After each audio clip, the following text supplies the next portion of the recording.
네, 지난주까지 목요 집회 때는 드럼을 또 주일 예배 때는 베이스를 치던 우리 최정구 형제가 지금은 이 자리가 없습니다.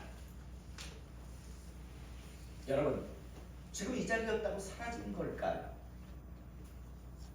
사라진 게 아니라 지금 군대에 가서 지금 어느 곳에 서 있는지는 모르나 그곳에서 지금 예배를 드리고 있죠. 예배를 아마 드릴 겁니다. 지금 훈련소에 있지만 요즘은 예배를 드릴 수 있으니까요. 여러분, 사라지는 게 아니라 다른 곳에서 지금 자기 삶을 살고 있습니다. 제가 왜 이 말씀을 드린다면 여러분, 최정구 군은 군대라고 하는 그런 계기로 지금 다른 곳에 가 있습니다. 마찬가지로 사람은요, 죽음이라는 그런 것을 통해서요, 다른 세계로 가게 되어 있습니다. 사라지는 것이 아니라 다른 세계로 간다는 사실을, 그리고 그곳에 존재한다는 사실을 잊지 않기를 시간 축복합니다. 그리고 그 곳은 천국 아니면 지옥입니다. 그리고 그 천국이냐 지옥이냐의 근거는요, 이 세상을 창조하신 하나님께서 죄를 해결할 수 있는 방법을 딱 하나 주셨는데 그걸 사용했는가, 그걸 사용하지 아니했는가에 따라서 완전히 갈라지게 되어 있습니다. 믿든지 안 믿든지. 저는 다시 한번 죽음이 사라지는 게 아닙니다. 천국 아니면 지옥이라고 하는 그러한 세계에 가게 되어 있습니다. 최정구 군이 지금 이 자리에 없다고 사라졌다, 이제는 사라졌다라고 우리는 하지 않습니다. 다른 곳으로 잠시 옮겨갔습니다. 마찬가지로 죽음이라는 한 계기를 통해서요, 우리는 사라지는 게 아니라 다른 영혼의 세계를 향해 나아가는 겁니다. 저도 마찬가지고 우리 성도님들도 마찬가지고 이 땅에 살면서 다른 것을 잊고 살고 또 잃어버리고 살지라도 자기의 영혼의 세계만큼은 확실하게 준비하며 살아갈 수 있기를 이 시간 주님의 이름으로 축복합니다. 어제 우연히 어떤 영상을 보았습니다. 2023년 우리 곁을 떠나간 그런 유명인들이라고 하는 그런 영상이 있어서 우연히 보게 되었습니다. 참 친근하게 우리의 주변에 있었던 사람, 아마 우리 성도님들은 저도 몰랐었으니까요, 이 사람이 죽었구나, 이 사람이 죽었네 라는 그런 생각이 드는, 제가 뭐 항상 그걸 알 수 없는 거니까 어제 우연히 2023년 우리 곁을 떠나간 그런 유명인들이라고 하는 어떤 영상을 봤는데 깜짝 놀랐어요. 이 사람이 죽었구나, 이 사람이 죽었네. 여러분, 그들은 사라진 게 아니라 영혼의 세계를 향해서 떠나간 겁니다. 저희들은 모릅니다. 그들이 자신의 영혼의 세계를 준비하고 살았는지 아니면 준비하지 않고 살았는지 저희들은 알지 못합니다. 그러나 중요한 건, 우리가 아는 건 사라지는 게 아니라 그들은 지금 천국 아니면 지옥, 어느 세계로 지금 옮겨가 있습니다.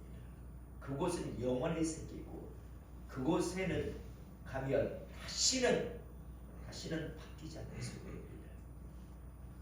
다시 한번 우리 모두 자신의 영혼의 세계, 영혼의 때만큼은 준비하고 사시기를 이 시간 축복합니다.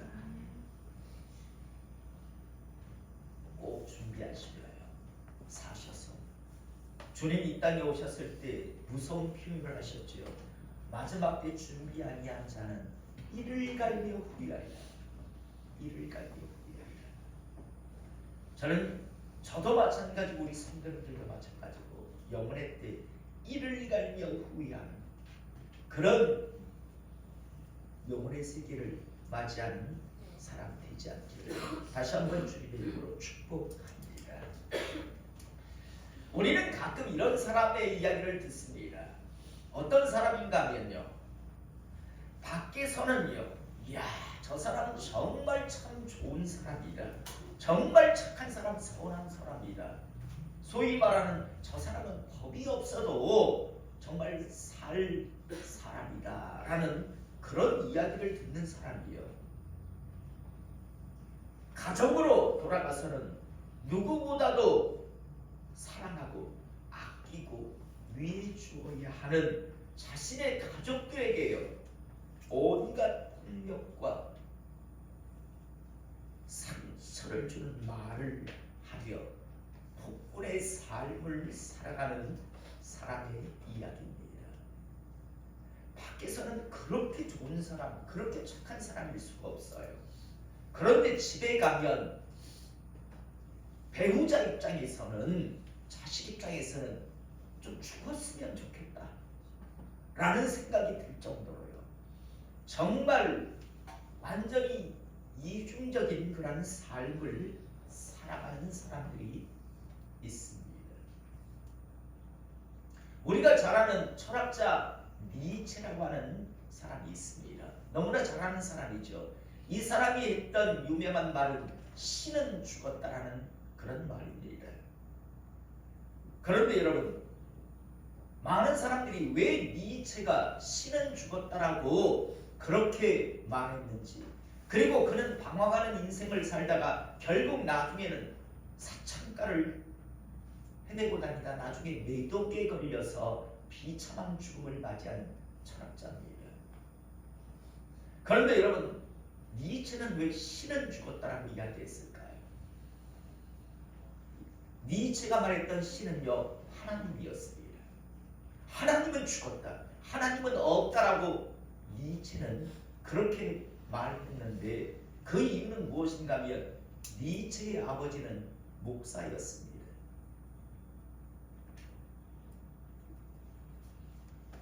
니체가 볼 때요, 자신의 아버지인 목사는요, 강단에 서서 사랑을 이야기하고 은혜를 이야기하고 천국을 이야기하는 사람이었습니다. 성도들에게 굉장히 친절한 그런 목사였습니다. 그런데 집에 돌아오면 자신의 어머니와 자신을 학대하는 그런 삶을 산 사람이 니체의 아버지였습니다. 그러다 보니까 그런 폭력 속에서 니체가 성장했고요, 그런 아버지 밑에서 성장하다 보니까 어느 순간 그가 이제 한 철학자로서의 자기 위치를 잡았을 때 그는 말합니다. 하나님은 없다, 하나님은 죽었다, 하나님이 살아있다면, 하나님이 존재한다면 우리 아버지가 목사로 살 수가 없다. 그래서 니체는 신은 죽었다라고, 하나님은 죽었다라고 그렇게 세상을 향해서 외쳤고요. 물론 그 역시도 엉망의 삶을 삽니다. 창녀들과 뒹굴었고, 결국에는 창녀들과 뒹구는 그 대가로 매독균에 감염이 되어서 나중에 비참한 죽음을 맞이하는데요. 여러분, 이 비극은 어디에서 시작되었을까요? 그 아버지의 이중적인, 밖에서는 그렇게 선하고 착하고 좋은 사람 같았는데 세상 사람들은 모르지만 자신의 가족들만큼은 알고 있었습니다. 그래서 그 아들 니체는 하나님은 없다, 하나님은 죽었다, 이렇게 그는 세상을 향해서 외친 겁니다. 사랑하는 성도 여러분, 여러분들은 이러한 사람의 삶의 이야기를 들을 때, 다시 말해서 세상 속에서는, 밖에서는 정말 좋은 사람, 착한 사람이라는 이야기를 듣는데, 정작 집에 가서는 정말 아끼고 사랑해야 할 가족들에게는 온갖 폭력을 행사하는 그런 사람의 삶의 이야기를 들을 때 여러분들은 어떤 생각이 드십니까? 집에서야 가족들에게 폭력을 행사하며 온갖 상처를 줄지라도 집 밖에서는 그렇게 살아가지 않으니 그래도 뭐 괜찮은 사람 아니야? 라는 그런 생각이 드십니까? 아니면 참 어리석은 사람, 바보 같은 삶을 살아가는 사람이다라는 그런 생각을 하십니까? 저는요, 정말 어리석고 바보 같은 삶을 살아간다는 그런 생각을 합니다. 언젠가부터 이런 신조어가 하나 생겼습니다. 어떤 신조어인가 하면요, 착한 사람 컴플렉스. 착하다 이 컴플렉스라고도 하고 착한 사람 컴플렉스라고도 하는데, 이 말은 어떤 의미인가, 어떤 뜻인가 하면요, 다른 사람들로부터 착한 사람, 좋은 사람이다라는 평가를 받고 듣기 위해서 자신의 내면의 욕구나 소망을 억압하는 말과 행동을 반복하는 심리적 콤플렉스라는 그런 뜻을 가지고 있습니다. 이런 콤플렉스를 갖게 되면요, 다시 말해서 착한 사람 콤플렉스를 갖게 되면 다른 사람들이야 저 사람 참 괜찮은 사람, 착한 사람이네 라고 그냥 쉽게 말을 하고 평가를 하는데, 정작 자기 자신은요 끊임없이 난 착한 사람이라고 하는, 좋은 사람이다라고 하는 소리를 계속해서 들어야 해, 유지해야 해 라는 그런 생각 때문에 매일매일 긴장 속에서 아주 많은 스트레스를 받으며 살아가야 합니다. 그러다 보니 정작 사랑하고 아끼고 위주어야 하는 가족들에게는요, 그 쌓인 모든 스트레스를 풀어내다 보니 결국 자신도 불행한 삶을, 가족들도 불행한 삶을 살아가게 하는 그런 원인이 되기도 합니다. 사랑하는 성도 여러분, 저는 우리 성도님들이요, 이런 착한 사람 콤플렉스에 붙들리지 않기를 제가 축복합니다. 그런데 여러분, 세상에는 이런 착한 사람 콤플렉스가 있다면 이 시대 교회 안에 있는 그리스도인들에게는요, 착한 그리스도인 콤플렉스라고 하는 것이 존재를 합니다. 이 착한 그리스도인 콤플렉스가 무엇인가 하면요, 나는 교회 다니니까, 나는 그리스도인이니까 무조건 사람들에게 저 사람은 교회 다니는 사람이기 때문에 착한 사람이야, 저 사람은 좋은 사람이야 라고 보여야 한다.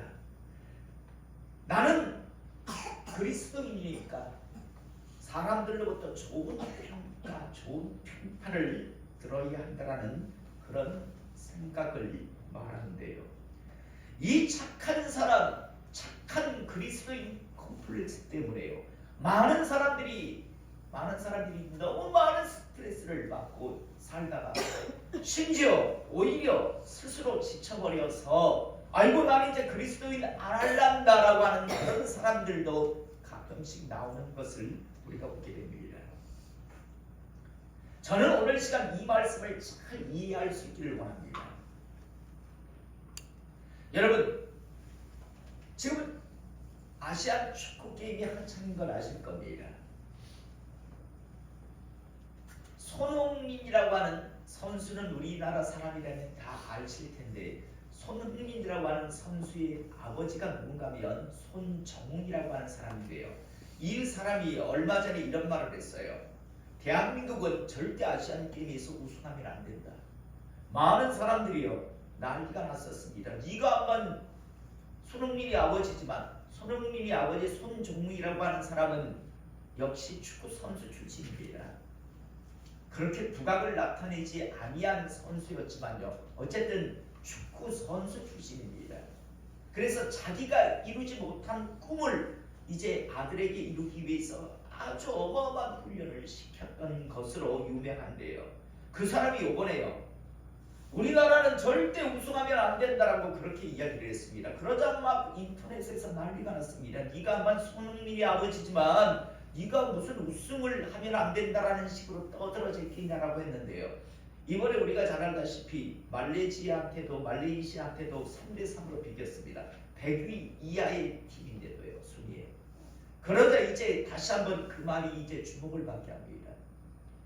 이 손흥민의 아버지 손정웅이라고 하는 사람이 우리나라는 축구에 우승하면 안 된다라고 한 이유는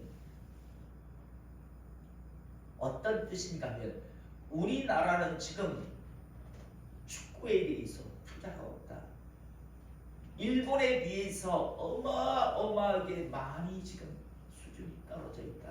그런데 이렇게 수준이 되지 아니한 상황에서 정신력을 이야기하며 만약에 우승을 한다면 얼마나 앞으로 장차 우리나라 축구계가 성장하지 못하겠느냐. 실력이 안 될 때는 우승하면 안 된다. 잘 준비돼서 그때 우승을 해야지. 나도 우리나라의 축구 선수 출신이다. 그러므로 마음은 우승을 하기를 원한다. 그렇지만 지금 이 정도 수준 가지고 우승을 한다면 앞으로도 10년, 20년 우리나라 축구는 정신력만을 강조하며 성장하지 아니할 것이다. 그래서 그 말을 했다라는 그 말인데 많은 사람들은 우승하면 안 된다라고 하는 그 한 말만 가지고 손정웅이라고 하는 사람을요 비난했거든요. 제가 이 말씀을 드리는 이유는요. 오늘 이 말씀을 잘 이해하고 들어달라는 겁니다. 저는 우리 성도님들이요 착한 그리스도인 컴플렉스에 붙들리지 않기를 원합니다.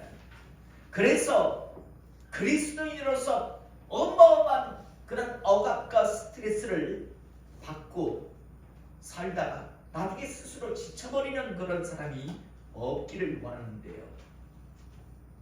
다시 한번 세상 사람들은 야, 저 사람 착한 사람이다, 저 사람 좋은 사람이다 라는 소리를 듣기 위해서 세상에서는 그렇게 살다가 정작 가정에 들어가서는 엉망인 삶을 살듯이 야, 저 사람 착한 그리스도인이야 라는 소리를 듣기 위해서 형제님, 자매님 하면서 그런 모습을 보이면서 살다가 정작 자기의 신앙은 점점 메말라지는 그런 사람이 저는 되지 말자라는 겁니다.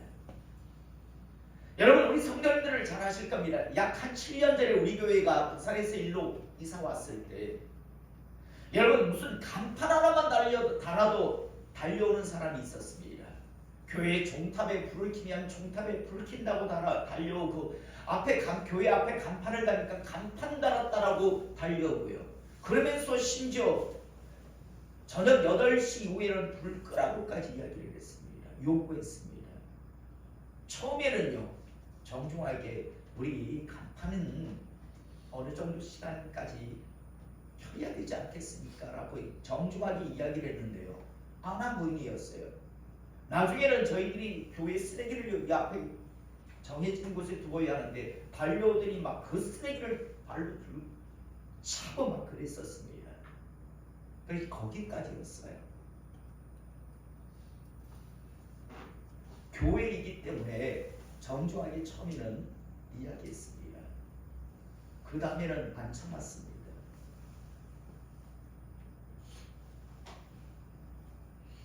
지금은 안 달려옵니다. 작년인가 와서는 저보고 그러더라고요. 목사님 이렇게 해주시면 안 될까요? 라고 정중하게 부탁을 하더라고요. 제가 그랬어요. 생각해 보겠습니다. 그 전까지는요. 안 한 분이었어요. 이전에 저희 앞서 있었던 이 교회를 이끌었던 목사님은 그랬대요. 자기 말이 그래요. 찬양하지 마세요! 라고 하면 찬양 안 했대요. 소리가 밖으로 흘러나옵니다. 하지 마세요! 라고 하면 안 했다더라고요. 내가 하지 말라면 하지 않았다라고 이야기하더라고요.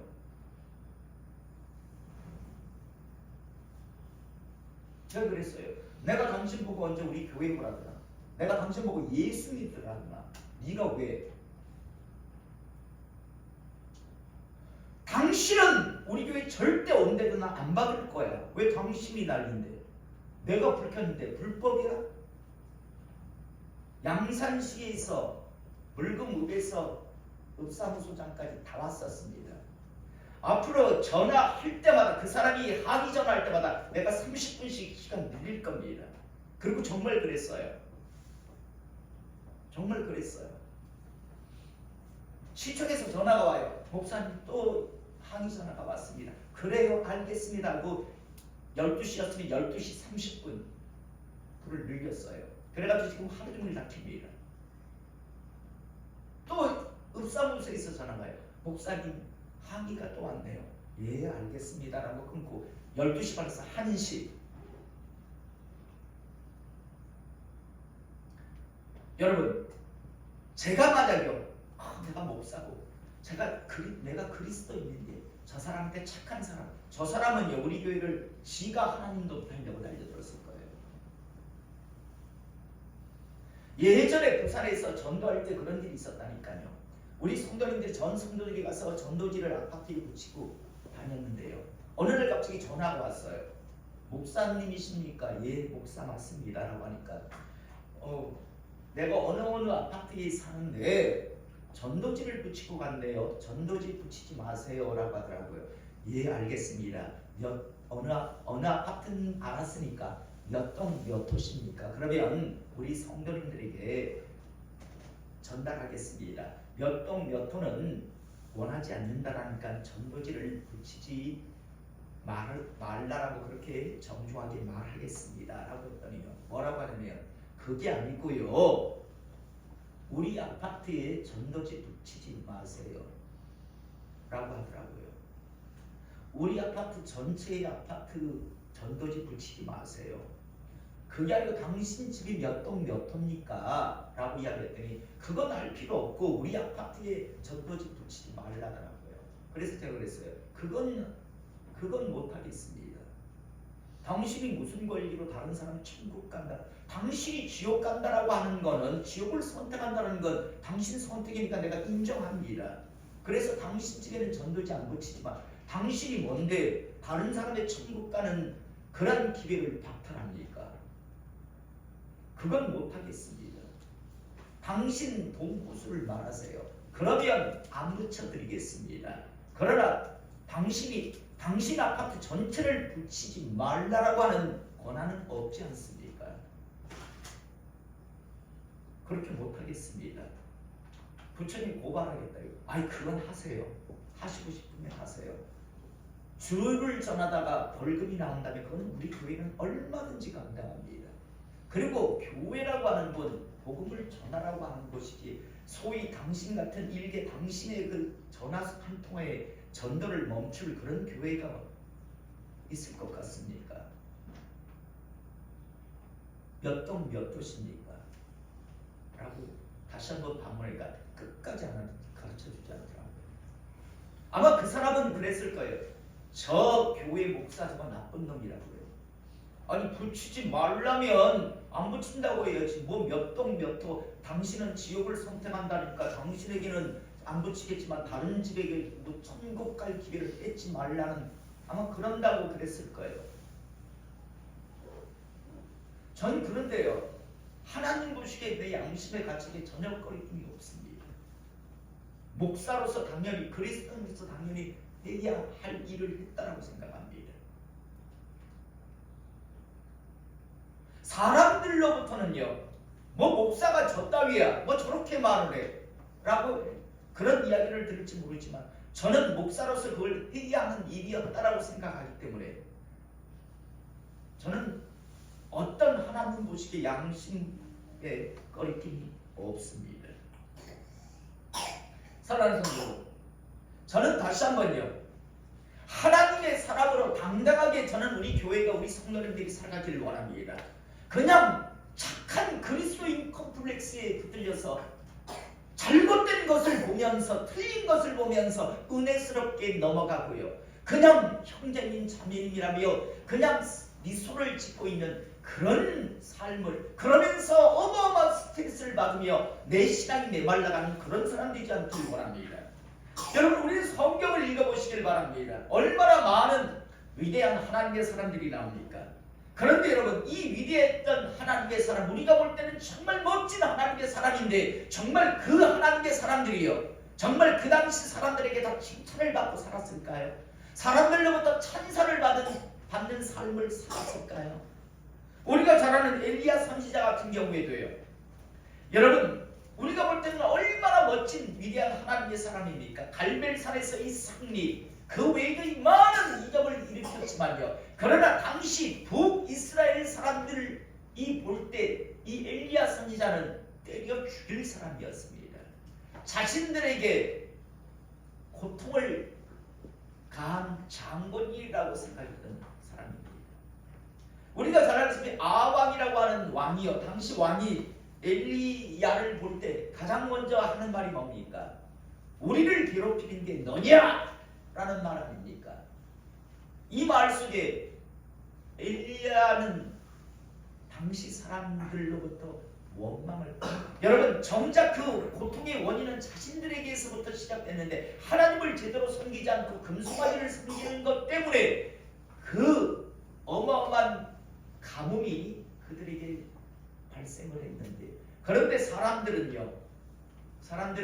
이제 하나님께서 이런 재앙을 이곳에 내린다라고 하는 그 말을 전한 엘리야 선지자를 향해서 다들 원망과 안 좋은 그런 비판의 말을 하는 것을 우리는 보게 됩니다. 또 우리가 잘 아는 이스라엘이 마지막 남유다가 멸망할 때 남유다의 마지막 선지자였던 예레미야 선지자, 여러분, 얼마나 가슴 아파했으면 이 예레미야 선지자의 별명이 눈물의 선지자일까요? 그런데 여러분, 이 예레미야 선지자가 당시 모든 사람들로부터 칭송을 받았을까요? 아닙니다. 심지어 고향 아나도 사람들이요, 이 예레미야를요, 하나님의 말씀을 고지고대로 전한다고 죽이려고 달려들었습니다.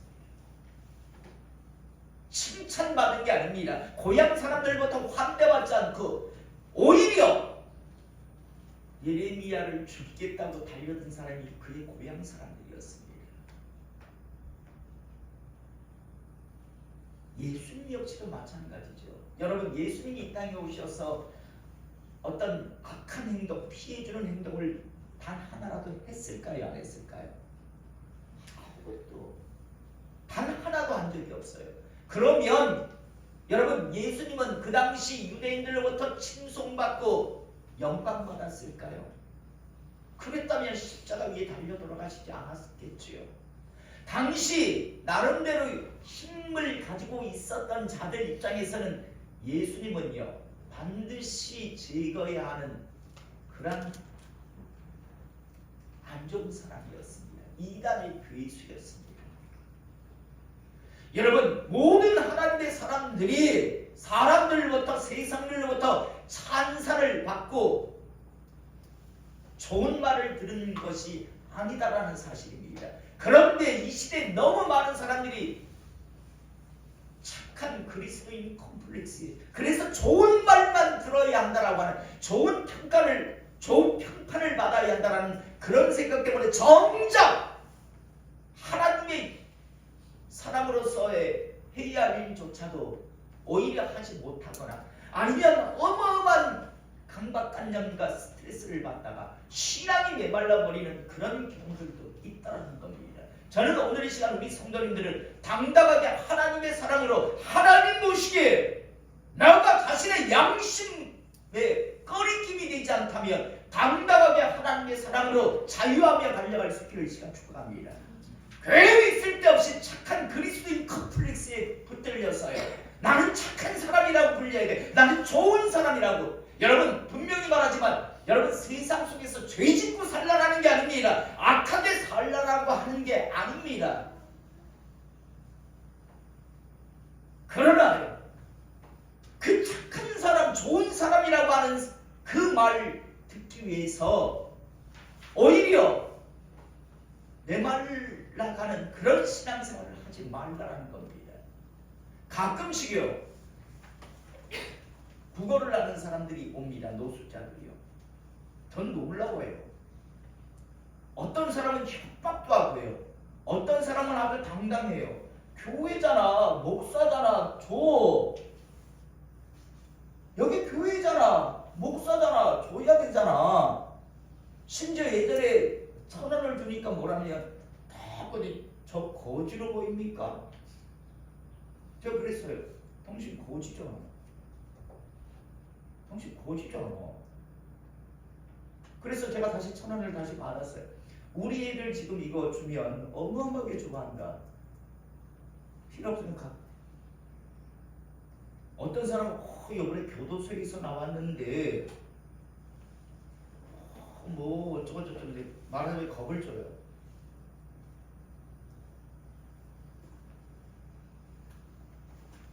아주 당당하게 해요. 교회는, 여러분 성경의 교회는요, 가난한 거지들에게 주게 되어 있습니까? 성경 자세히 읽어보세요. 유대인 이스라엘 사회에 있어도 보면요, 자기의 형제들에게는 저녁에 옷도 돌려줘야 하지만요, 이방인들에게는 그렇게 안 합니다.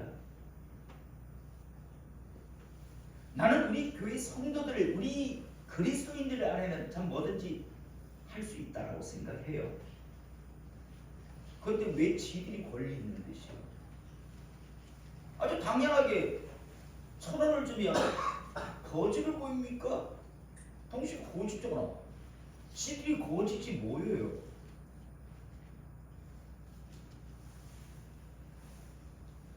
심지어 몇만 원씩 달라고 하는 사람도 있어요. 지금 레파토리가 아주 정해져 있어요. 고향에 가야 되는데 차비. 그래서 2만 원, 3만 원 달라요.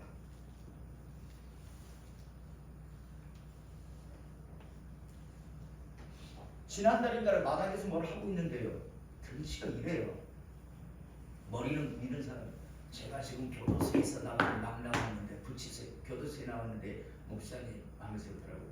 내가 이래 보니까 부산에서 봤던 사람이에요. 그래서 내가 그랬어요. 한 7년 전에 부산에 있을 때 그때도 교도소 들어갔다 나왔더니 또 들어갔다 나왔어요. 내가 그랬어요. 우리 교회 칠성파도 있고 21세기 파도 있는데 누구를 불러줄까 내가 하면서 그랬더니 그게 아니고, 내가 아는 사람 중에 21세기도 있고 파도 있고 칠성도 있는데 누구를 불러줄까 내가 너한테. 그러십니까? 하면서 가더라고요. 별의별 사람이 오는데, 그런데요, 교회라고 하는 것에 저는 그런 사람들에게 교회이기 때문에 착한 교회, 착한 목사란 말 듣고 싶지 않아요. 내가 왜 그런 사람들한테요?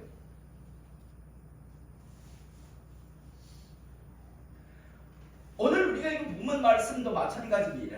여러분, 우리가 잘 알다시피 사도 바울이라고 하는 사람, 얼마나 위대한 하나님의 일꾼입니까? 얼마나 멋진 하나님의 사람입니까? 그런데 여러분, 사도 바울이 그 당시 사람들에게 칭찬만 받았을까요?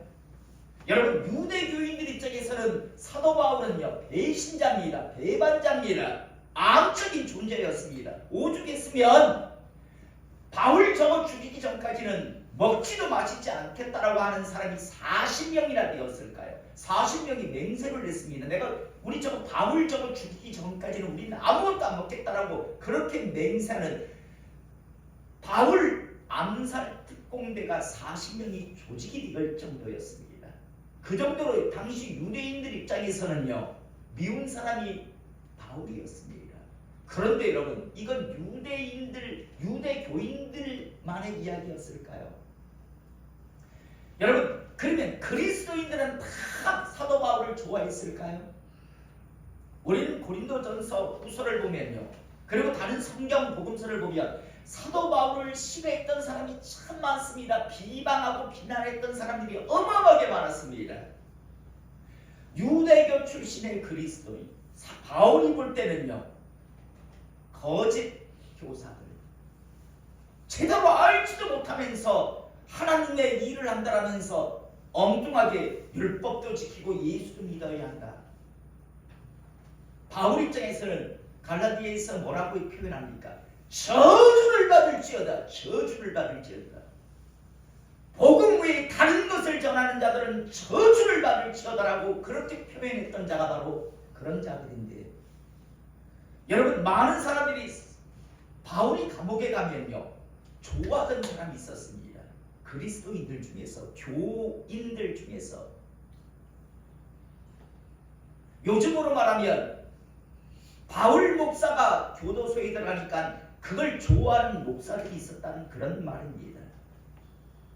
그리고 성도들 중에서도요, 바울을 향해서 저건 주둥이만 살아가지고 라고 하는 사람들이 참 많았습니다. 저건 입만 나불거리지 저거는 아마 고린도 교회에 하나님께 허락하시면 방문하겠다는 말을 전세에 전했어요. 그런데 후서에 가면 뭐라고 하냐면 바울을 향해 비방하는 자들이 교회 안에 있었습니다. 바울 저거는 입만 살아서 나불나불거리는 그런 자야라고 그렇게 비난하는 자들도 있었습니다.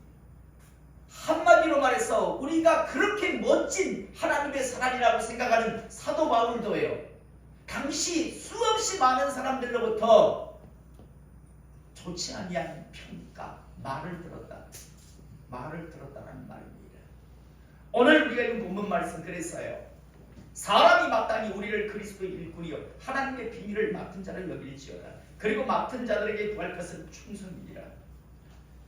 우리를 하나님의 그리스도의 일꾼이고 하나님의 비밀을 맡은 자로 여길지어다. 그리고 우리 역시 하나님 앞에 충성해야 한다는 그런 말이죠. 그런데 3절, 너희에게나 다른 사람에게나 판단받는 것이 내게는 매우 작은 일이다. 왜 이 말을 했을까요? 너무 많은 사람들이 바울을 비난하고 좋지 않은 말을 해야 되니까, 그래서 너희에게나 다른 사람에게나 판단받는 것이 내게는 매우 작은 일이라. 나도 나를 판단하지 아니하노니 내가 자책할 아무것도 깨달지 못하나 이런 말미암아 의롭다함을 얻지 못하노라. 너희들의 판단 별로 나는 중요하게 여기지 않는다. 나도 나를 판단하지 않는다. 그러나 내가 스스로 양심에 비춰볼 때 나 자책할 일은 없다. 그렇다고 내가 의롭다라고 하는 건 아니다라고 분명히 말합니다. 그러면서 다만 나를 심판하실 일은 주시니라. 나를 평가하실 일은 주시니라. 주님이시더라고 말씀합니다. 그러므로 때가 이르기 전 주께서 오시기까지 아무것도 판단하지 말라. 그가 어둠에 감추인 것들을 드러내고 마음의 뜻을 나타내시니 장차 마지막 심판대는 낱낱이 다 드러날 거니까요. 영과 혼과 관절과 골수를 찔러 쪼개기까지 마음에 숨은 것까지도 다 드러낸 하나님 앞에 날 테니까. 왜 제가요, 내가 당신 보고 언제 우리 교회 오라고 했나 라고 했는지,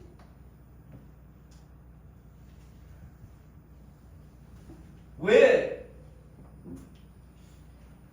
구청이나 읍사무소에 항의 전화를 하고 하면 제가 30분씩 시간을 늘렸는지, 그때 하나님은 하나님 앞에서 드러날 겁니다. 나의 욕심 때문이었는지, 내가 하나님을 향한 열심 때문이었는지, 저는 그때 다 드러날 거라고 생각합니다. 저는 저 사람에게 착한 사람, 좋은 사람이라고 하는 말을 듣기보다는 하나님으로부터 좋은 사람, 내 종이었다라는 그런 평가를 저는 받고 싶습니다. 그게 저의 그때의 판단이었고 결정이었습니다. 사랑하는 성도 여러분, 저는 오늘 시간 우리 성도님들이 오늘 이 말씀을 받기를 원합니다. 그리스도인으로서 빛과 소금으로 살아가기를 이 시간 소원합니다. 그러나요, 사람들의 그 평가 평판에 연연하면서 살다가 내가 누려야 하는, 내가 자유해야 하는, 그래서 내가 다음역에 감당해야 하는 일조차도 하지 못하며 그렇게 그 착한 그리스도인 콤플렉스에 허우적거리며 살아가는 우리 성도님들이 가정이 교회가 되지 않기를 시간 축복합니다. 당당하게 사세요. 나는 그리스도인, 내가 하나님의 종이지 사람의 종입니까? 바울이 그러잖아요. 내가 사람을 기쁘게 하라, 하나님을 기쁘게 하라. 내가 사람을 기쁘게 주겠다면 그리스도의 종이 아니니라고 분명히 선포하잖아요. 우리는 사람에게 좋은 말 듣기 위해서, 사람에게 좋은 평가를 듣기 위해서 살아가는 사람이 아니라 장차 하나님의 앞에 섰을 때 그래 너는 내 종이었다, 너는 내 사람이 맞았다라고 하는 그런 평가를 받기 위해 살아가는 사람 아닙니까? 다시 한번 분명하게 말합니다. 죄짓고 살자라는 말, 악하게 살자라는 말 아닙니다. 그러나요, 너무 세상 사람들에게 좋은 말 듣기 위해서 거기에 붙들려서 우적거리다가 교회가 교회되지 못하고 성도가 성도 같지 아니한 그런 인생을 우리 교회는 살아가고 달려가지 않기를 이 시간 주님의 이름으로 축복합니다. 오늘 바울같이 당당하게 다만 나를 심판하실 분은 하나님이시다, 주님이시다라고 하는 이 당당함이 우리의 신앙이고 우리의 남은 여정의 신앙관 되기를 이 시간 주님의 이름으로 축복합니다.